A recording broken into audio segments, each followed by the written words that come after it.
ఈ వీడియోలో మనం electrical resistance of a conductor అంటే ఒక కండక్టర్లో ఉన్నటువంటి ఎలక్ట్రికల్ రెసిస్టెన్స్ ఏదైతే ఉందో దాని గురించి క్లియర్గా తెలుసుకోబోతున్నాం by using the activity 11.2. Okay, take a nichrome wire, a torch bulb, a 10 watt bulb and an ammeter of 0 to 5 ampere range. చూడండి ఇక్కడ ఏమేం పార్ట్స్ తీసుకున్నారంటే రిక్వైర్మెంట్స్: నైక్రోమ్ వైర్, 10 watt బల్బ్, టార్చ్ బల్బ్, తర్వాత ఒక స్విచ్, ఒక అమ్మీటర్. దీని range ఎంత ఉండాలంటే 0 to 5 ఆంపియర్ రేంజ్ని ఇది మెజర్ చేయగలగాలి. అలాంటి ఒక అమ్మీటర్ తీసుకోమన్నాడు. అంటే plug key and some connecting wires. అలాగే కనెక్టింగ్ వైర్స్ యూస్ చేసి మనము సర్క్యూట్ అంతా ఫామ్ చేస్తాం. Setup the circuit by connecting 4 dry cells of 1.5 volt each in series. అంటే 4 సెల్స్ ఒక్కోటి 1.5 volt ఉండేలాగా 4 సెల్స్ తీసుకొని మనం సిరీస్లో కనెక్ట్ చేయాలి. సో ఇక్కడ చూడండి 4 సెల్స్ని మనం సిరీస్లో కనెక్ట్ చేసామంటే this is nothing but battery అవుతుంది కదా. సో బ్యాటరీ ఒక సోర్స్ని మనం ఇక్కడ పెట్టాం, పవర్ సోర్స్ని. విత్ ద అమ్మీటర్తో సిరీస్గా కనెక్ట్ చేసి leaving a gap XY in the circuit. అంటే ఇక్కడ XY అనే పాయింట్స్ దగ్గర మధ్యలో గ్యాప్ పెట్టాలన్నమాట. As shown in figure 11.4. ఈ ఫిగరే. Okay, complete the circuit by connecting the nichrome wire in the gap XY. First ఏం చేస్తున్నాడంటే నైక్రోమ్ వైర్ ఈ XY మధ్యలో ఇక్కడ ప్లేస్ చేస్తున్నాడు, ఈ గ్యాప్లో. Note down the ammeter reading, take out the key from the plug. So ఇక్కడ ammeter reading, nichrome wire connect చేసిన తర్వాత అమ్మీటర్ రీడింగ్ తీసుకున్నాం, సమ్ వాల్యూ వస్తుంది మనకి. ఓకే, తర్వాత ఏం చేయాలంట, ఈ కీని తీసేయమంటున్నాడు. టేక్ అవుట్ ద కీ అంటే ఏంటి, ఇక్కడ సర్క్యూట్ అనేది క్లోజ్డ్ పొజిషన్లో ఉంది కదా. సో దీన్ని మనం ఓపెన్ పొజిషన్లోకి తీసుకొచ్చాం. మనం వాడలేదు కదా, ఇప్పుడు సర్క్యూట్ వాడట్లేదు కాబట్టి ఈ అమ్మీటర్ రీడింగ్ తీసుకున్న తర్వాత ఈ సర్క్యూట్ అనేది మనము ఓపెన్ చేసేసాం. సర్క్యూట్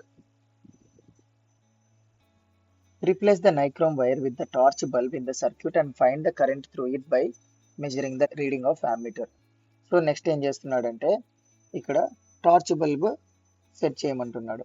సెట్ చేసిన తర్వాత అమ్మీటర్ రీడ్ తీసుకుంటాం. ఇది కూడా ఒక సెకండ్ వాల్యూ మనకు ఒకటి వస్తుంది. ఫస్ట్ వచ్చేసి నైక్రోమ్ వైర్, సెకండ్ వచ్చి torch bulb. Now repeat the above step with the 10 watt bulb in the gap XY. So ఈ 10 watt బల్బ్ కూడా ఇక్కడ గ్యాప్ XY లో పెట్టేసి మనము రీడింగ్ తీసుకుంటాం. Same first, second and 3 readings వస్తాయి మనకి. సో ఇక్కడ మనం 3 కాంపోనెంట్స్ యూజ్ చేసాం. One is nichrome wire, 10 watt bulb and torch bulb. చూడండి, are the ammeter readings different for different components connected in the gap XY. So ఈ gap XY లో మనం 3 components connect చేసాం కదా, వీటి యొక్క రీడింగ్స్ డిఫరెంట్ గా ఉన్నాయా లేదా ఒకసారి చెక్ చేయండి. What do the above observations indicate.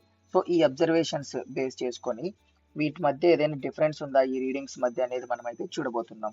You may repeat this activity by keeping any material component in the gap. So ఈ గ్యాప్ XY లో నాట్ ఓన్లీ దీస్ 3, మనం మిగతా ఏవైనా ఎలక్ట్రిక్ కండక్టర్స్ ప్లేస్ చేసి, ఫర్ ఎగ్జాంపుల్ ఇప్పుడైతే నైక్రోమ్ wire use చేసాం, next copper use చేసి కూడా మనము ఒక రీడింగ్ తీసుకోవచ్చు. అలా డిఫరెంట్ కాంపోనెంట్స్ మనం యూస్ చేసి అయితే రీడింగ్స్ తీసుకోవాలంట. ఓకే, అంటే తీసుకునే పాసిబిలిటీ ఉంది, తీసుకోవచ్చు. Okay, observe the ammeter readings in each case, analyse the observations. So ఇట్లా అబ్జర్వేషన్స్ అన్ని తీసుకొని మనకి డిఫరెంట్ కాంపోనెంట్స్ యూజ్ చేసినప్పుడు వస్తున్నటువంటి రీడింగ్స్ అన్ని తీసుకొని ఈ అబ్జర్వ్ చేయాలంట. ఏం అబ్జర్వ్ చేస్తే ఏమొస్తుందంట. Okay, let us see. In this activity, we observe that the current is different for different components.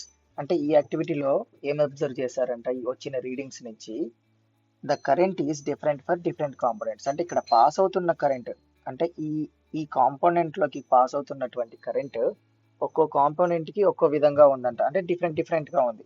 Why do they differ, అలా ఎందుకు వస్తాయంటే certain components offer an easy path for the flow of electric current while the others resist the flow. అంటే ఇక్కడ ఏంటి, కొన్ని components ఏమో current అనేది ఈజీగా పాస్ అవ్వడానికి ఫేవరబుల్ గా ఉన్నాయంట. కొన్ని కాంపోనెంట్స్ మాత్రం ఇలా పాస్ అవుతున్న కరెంట్ ని కొంచెం అపోజింగ్ ఫోర్స్ అనేది పెడుతున్నాయి. ఓకేనా, ఈ ఫ్లో అనే దాన్ని అడ్డుకుంటున్నాయి. We know that the motion of electrons in an electric circuit constitutes an electric current. మనకు ఆల్రెడీ తెలుసు కదా, కరెంట్ అనేది ఫ్లో అవ్వాలంటే దాని అర్థం ఏంటంటే ఎలక్ట్రాన్స్ అనేవి ఫ్లో అవ్వాలి. The electrons however are not completely free to move within a conductor. కాకపోతే ఈ ఎలక్ట్రాన్స్ అనేవి కంప్లీట్ గా ఫ్రీగా అయితే ఉండవంట. ఓకేనా, they are restrained by the attraction of the atoms among which they move. ఈ ఎలక్ట్రాన్స్ కి మధ్యలో ఒక ఆటమ్ కి ఇంకో ఆటమ్ కి మధ్యలో ఒక అట్రాక్షన్ ఫోర్స్ అనేది ఉంటుంది. ఓకేనా, ఈ ఎలక్ట్రాన్ కి మధ్యలో సమ్ అట్రాక్షన్ ఫోర్స్ అట్లా ఉంటాయి కదా. దీని వల్ల ఏంటంటే దీని మోషన్ అనేది డిపెండ్ అయి ఉంటుంది అనమాట. Thus, motion of electrons through a conductor is retarded by its resistance. So ఈ అట్రాక్షన్స్ ఏవైతే ఉంటాయో ఈ అట్రాక్షన్స్ వల్ల కొంచెం రెసిస్టెన్స్ అనేది ఎదురవుతుంది ఈ ఎలక్ట్రాన్స్ కి. ఓకేనా, కొన్నిట్లో ఎలక్ట్రాన్స్ ఫ్రీగా మూవ్ అయిపోతాయి, కానీ కొన్నిట్లో మాత్రమే ఈ రెసిస్టెన్స్ అనేది జరుగుతుంది. Okay, a component of a given size that offers a low resistance is a good conductor. So ఇలా ఫ్లో అవుతున్న ఎలక్ట్రాన్ కి ఈ రెసిస్టెన్స్ అనేది ఎప్పుడైతే తక్కువగా ఉంటుందో, లోగా ఉంటుందో, that we call it as good conductor. Okay, అలా కాకుండా a conductor having some appreciable resistance is called a resistor.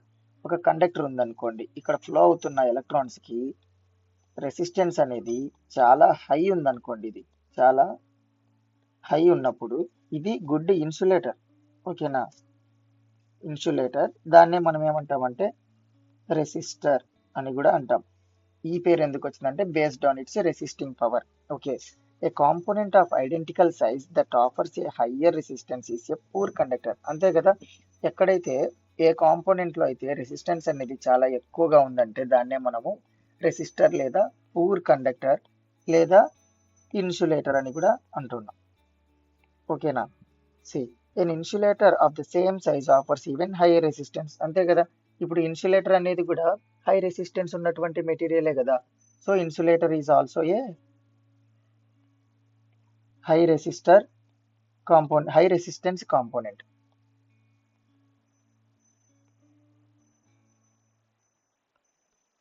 Clear?